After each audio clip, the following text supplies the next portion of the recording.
बच्चों, let us read this given question. So the given question says that a 100 microfarad capacitor in a series with 40 ohm resistor is connected to 100 volt 60 hertz supply. The maximum current in the circuit is, तो यहाँ पे देखिए हमें maximum current की value find out करनी है। अब maximum current मतलब क्या हो जाएगा, देखिए मैक्सिमम करंट मतलब हमें क्या बोला जा रहा है, यहाँ पे आई नॉट की वैल्यू पूछी जा रही है। So maximum current is nothing but I not. अब उसके लिए हमारे पास कौन सा डेटा गिवन है, देखिए सबसे पहले सी की वैल्यू गिवन है, सी इज इक्वल टू हो जाएगा 100 माइक्रोफैरेड। दैट मीन्स हम इसे क्या लिख सकते हैं, 100 इंटू 10⁻⁻6 फैरेड, राइट। तो इसका आंसर हो जाएगा 10⁻⁻4 फैरेड। अब R की वैल्यू हमारे पास गिवन है, वो है 40 ओम्स, राइट। देन VRMS हमारे पास गिवन है और वो है 100 वोल्ट। देन इसी के साथ फ्रीक्वेंसी भी गिवन है और वो है 60 हर्ट्ज, राइट। ये देखिए फ्रीक्वेंसी भी गिवन है हमारे पास 60 हर्ट्ज की। तो हम V नॉट की वैल्यू फाइंड आउट कर सकते हैं, क्यों, क्योंकि V nought is equal to होता है √2 इंटू VRMS और हमारे पास VRMS की वैल्यू है, तो ये V nought is equal to √2 into क्या हो जाएगा 100 वोल्ट, राइट। तो ये आ गई V नॉट की वैल्यू।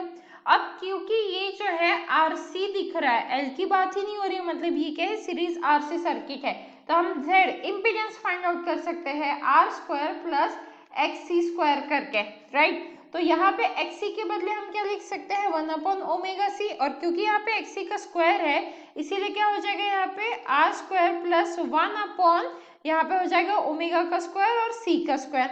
तो ये हो गया हमारा इम्पीडेंस का फॉर्मूला, Z इम्पीडेंस, ओके।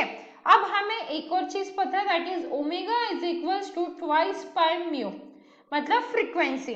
तो अब क्योंकि हमें मैक्सिमम करंट फाइंड आउट करना है, तो maximum current that is I not, उसकी वैल्यू क्या हो जाएगी, I not is equal to होगा V not by Z, right.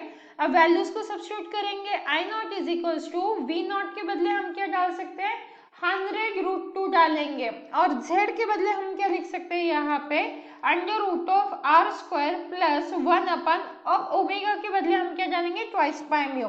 तो हमें मिलेगा यहाँ पे स्क्वायर करने के बाद 4π² म्यू स्क्वायर एंड C²। अब क्या करेंगे, वैल्यूज को सब्स्टिट्यूट करेंगे।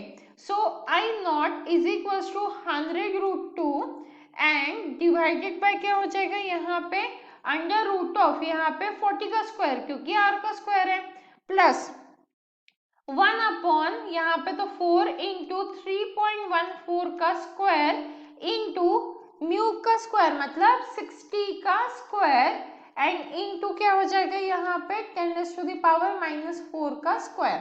अब जब हम इसे सॉल्व करेंगे तो आई नॉट इज इक्वल टू आ जाएगा हमारा 100√2 एंड डिवाइडेड बाय 48, मतलब इसका फाइनल आंसर क्या हो जाएगा, I not is equal to आएगा 2.95 एम्पियर। ये होगा हमारा फाइनल आंसर।